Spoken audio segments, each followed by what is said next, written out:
Сега ще видите следващият етап. Вече влизаме вътре в цеха. Виждаме едни прекрасни девойки, които погледнете как ги чипкат ги тези чушлета.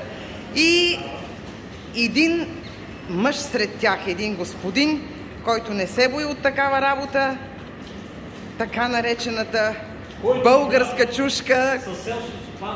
Да, това е господин Ангел Папазов, кандидат кмет на община Първомай.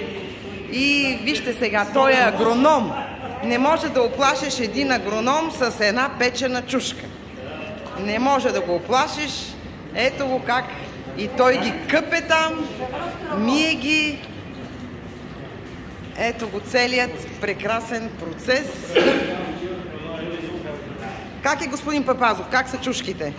Чудни са чушките. Месести, тлъстички. Като ги опитват. Като ги направят тези момичета, ги обелят и като ги сложиш в салатата, с много неща върват. С много неща върват, да. Това е. Ароматът и видът на истинската българска печена чушка е в завод Ван Мар в село Искра.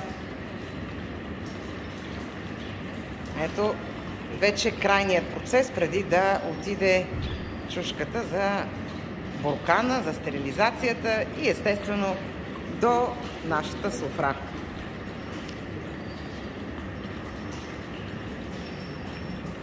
И до софрата на много българи по целия свят. И до софрата на много българи по целия свят, да. И в цяла Европа, зад океана, Щатите, Малта, Палма де Майорка. Ето. Нека и те да видят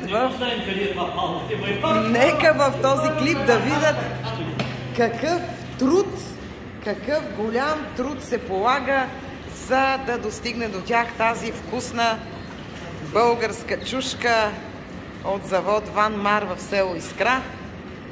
Ето, това не е лесен труд. Изключително е трудоемко. Изключително трудоемко, но за това пък крайният резултат всички го знаем. Това е един хубав, истински, натурален, качествен продукт. Дори един наш приятел, Колю Манев, беше любител на чушките от Ван Мар в Искра.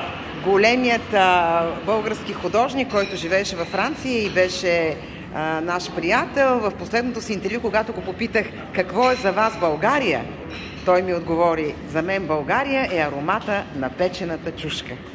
И нека с това да приключим този видеорепортаж и да останем с прекрасният аромат и вкус на българската печена чушка. Поздрави от село Искра, завод Ван Мар.